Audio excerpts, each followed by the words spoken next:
Hey guys, so the video that's not Aikatsu based that I was talking about previously is Legend Summarized The Monkey King by Overly Sarcastic Productions. I've actually heard of the Journey to the West before, but I've never actually known the content within it, so this is a good chance to learn. Anyway, let's get on with the reaction.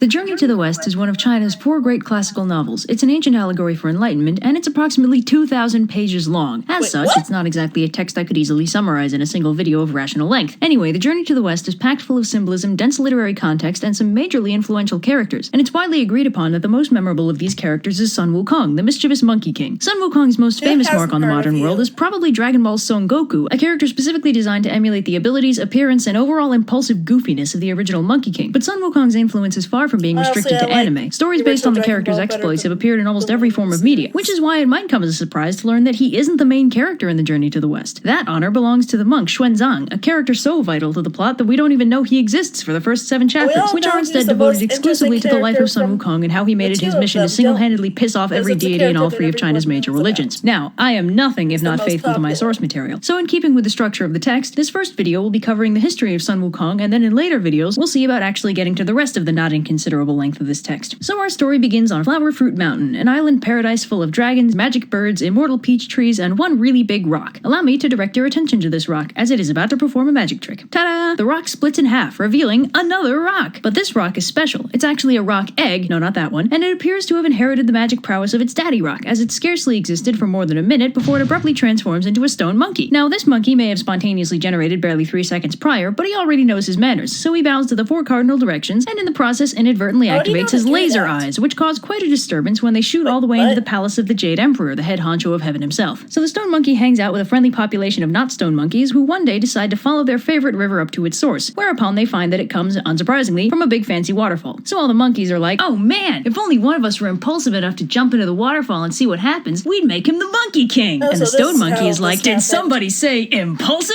And dives in. So on the other side of the waterfall, he finds a gorgeous cavern decked out with an iron bridge and an enormous stone mansion, fully furnished with all the necessities of life. The monkeys are understandably impressed, and they all pile in to live in this newly discovered cavernous paradise. And for his achievement, the stone monkey is now officially crowned the Monkey King. So the monkey population of Flower Fruit Mountain live in peace and security for several hundred years, but one day Monkey King has an existential crisis, pulls a Gilgamesh, and goes on a quest for immortality. 9 years and 2 continents later, he finally finds an immortal Taoist sage who lives on top of the mountain of heart and mind in the cave of the slanting moon and 3 stars. Man, these names are a mouthful. So the immortal sage Subodhi takes on the Monkey King as one of his disciples, and he gives him a new name, derived from a large number of increasingly complex character traits, and long story short, his name is now Sun Wukong. So after a 7-year training montage, Subodhi finally teaches Sun Wukong a way to become immortal, which Wukong starts practicing. Another 3 years go by, and Sun Wukong is feeling pretty good about life. He's practicing the Tao, he's functionally immortal, and life is good. But Subodhi warns him that he's not out of the woods yet. Turns out, the court of heaven doesn't actually approve of this method of immortality, and will send down 3 calamities in an effort to kill him, one every 500 years. First, they'll strike him with lightning. Then later, if that didn't work, they'll set him on fire. And finally, if neither of those do the trick, they'll straight up disintegrate him. This understandably wigs out Sun Wukong, but Subodhi offers to teach him the art of the earthly multitude, which will let him transform into 72 different things. With this, the 3 calamities won't be able to touch him. He also teaches Wukong how to fly, just because. But, unsurprisingly, giving awesome cosmic powers to a suicidally impulsive magical monkey leads to some wacky hijinks, and Master Subodhi has to kick him out so he won't accidentally reveal his secret teachings. So Sun Wukong, now immortal, 20 years older and hypothetically wiser, at last returns to the Water Curtain Cave on Flower Fruit Mountain, and he returns just in time since the monkey population has been being harassed by a monster known only as the Monstrous King of Havoc, who's been intermittently stopping by and kidnapping them to use as servants. So Wukong goes and challenges the monster to a duel and proceeds to absolutely kick his ass with his newfound Taoist superpowers, and then he rescues the captive monkeys and flies them all back home. So all is well on Flower Fruit Mountain, but Wukong decides that his monkey kingdom should probably have a monkey army so stuff like the kidnapping thing doesn't happen anymore. On that note, Wukong also takes a trip down to the Dragon Palace in the Eastern Ocean to see if the Dragon King has a weapon befitting his strength that he could borrow. Long story short, after dismissing every superpowered weapon the Dragon King offers him, Wukong ends up taking an obscenely heavy magic size-changing iron pillar out of the palace treasury and using it as a staff. So Wukong's very happy with his new weapon and asks the Dragon King for some fancy new duds to go with his fancy new stick thing. And by now, the Dragon King is so terrified of this super powerful monkey that he gathers all of his dragon brothers, and together they assemble a fancy outfit for Wukong just to get him out of their house. When he returns to Flower Fruit Mountain to show his mates his gear, he gets so hyped up that he briefly turns into a huge demonic caricature of himself, which terrifies the local demon population so much that demon kings show up at his front door to form an alliance with him. So life is going pretty well for the Monkey King, until one day, while taking a nap, he's abruptly kidnapped by 2 emissaries of Yama, the king of hell, who carry him off to the underworld. Wukong is understandably pissed, seeing as this is technically death and violates the whole immortality deal, and he starts bashing his way into the Palace of Darkness to lodge a complaint with the 10 kings. So the 10 kings are like, whoa, there must have been some kind of mistake. I mean, there must be a bunch of dudes named Sun Wukong, right? And Wukong is like, yeah, right, show me where that's written down. So they sort through all the ledgers of the dead until they find the one about him, and he scribbles out his name, along with the names of as many monkeys as he can find, thus freeing him from the jurisdiction of the underworld gods. Satisfied, Wukong bashes his way back out of the underworld, then wakes up and tells all the monkeys the good news. But all is not well in the kingdom of heaven, as the Jade Emperor finds himself inundated with complaints about this monkey king who keeps causing trouble. So at first the Jade Emperor wants to have him arrested for his shenanigans, but the spirit of Venus suggests instead that they offer the monkey king a position in the bureaucracy of heaven, whereupon they'd be able to better control his actions and easily discipline him if need be. The Jade Emperor gives the thumbs up, and they send down the Gold Star of Venus to deliver the offer to Wukong, who eagerly accepts. So the Gold Star takes him up to heaven and takes him to meet the Jade Emperor, who appoints him the position of Pima Wen, which makes him the head of the Imperial Stables. So Wukong thinks that's pretty sweet, and he's fairly chill with the whole situation until he thinks to ask what exactly his rank is, whereupon he is informed that Pima Wen is actually the lowest possible position in the entire bureaucracy of heaven. Wukong, being a bit of a diva at this point, is understandably pissed, and once again bashes his way out of heaven and returns to Flower Fruit Mountain to sulk. So Wukong decides to make himself feel better by calling himself the Great Sage equal to heaven, and meanwhile the Jade Emperor learns of his temper tantrum and sends down several celestial soldiers to capture him. The first among these is the Mighty Spirit God, who challenges Wukong to a duel. Wukong's like, dude, just tell your boss I want a better title. And the Mighty Spirit God is like, why don't you tell him yourself? In hell! And gets utterly destroyed for his troubles. So then Prince Nada confronts Wukong, who's like, what are you, 12? Look, kid, just tell your boss I want to be called Great Sage equal to heaven, alright? And Nada's like, I'll show you who's 12, and transforms into a big scary monster with a butt ton of weapons. Wukong is, of course, unimpressed, and matches the transformation with one of his own. They fight for a while until Wukong gets the drop on Nada with a duplicate and smacks him with his stick thingy. So they tell the Jade Emperor what happened, and the Emperor is all like, how dare he resist arrest? Clearly we must execute him. But the Gold Star of Venus, apparently the only voice of reason in the entire heavenly bureaucracy, suggests that rather than risk their entire army on one super powerful immortal monkey, they just give Wukong what he wants, an empty title. So they do, and an apartment is set up in heaven for him to lounge around in and not cause trouble. Unsurprisingly, Wukong is completely down for spending his days languishing in heaven, being waited on hand and foot by celestial spirits determined not to give him a reason to go on a rampage. But one of the resident Taoist immortals suggests that Wukong might end up getting bored, which carries with it the terrifying possibility of the great Sun Wukong rampaging through heaven looking for entertainment. So the Jade Emperor assigns a relatively harmless but time-consuming duty to Wukong, tending the Garden of Peaches of Immortality. Wukong's super down for that, but quickly finds that having to maintain a garden full of delicious immortality-granting peaches without eating any of them is impossible for his poor impulsive brain to handle. So if you've been taking notes, this means he's now double immortal. But this comes back to bite him on the butt when the time comes for the Queen Mother of Heaven to hold her annual Peach Festival, and her 7 color-coded immortal maidens enter the grove only to find that it is notably lacking in peaches. They inadvertently wake Wukong up, who decides that he wants to go to the festival too. So Wukong paralyzes the maidens, impersonates a local immortal who was invited, then scoots on into the banquet hall. See, stuff like this, it's why you weren't invited in the first place. So when he arrives, he's immediately distracted by the smell of wine and proceeds to make off with the entire supply of heavenly booze, which also makes you immortal. So Wukong, now triply immortal and thoroughly drunk, inadvertently stumbles into Lao Tzu's little slice of heaven while searching for a place to sleep it off. And if you want to know who this Lao Tzu person is,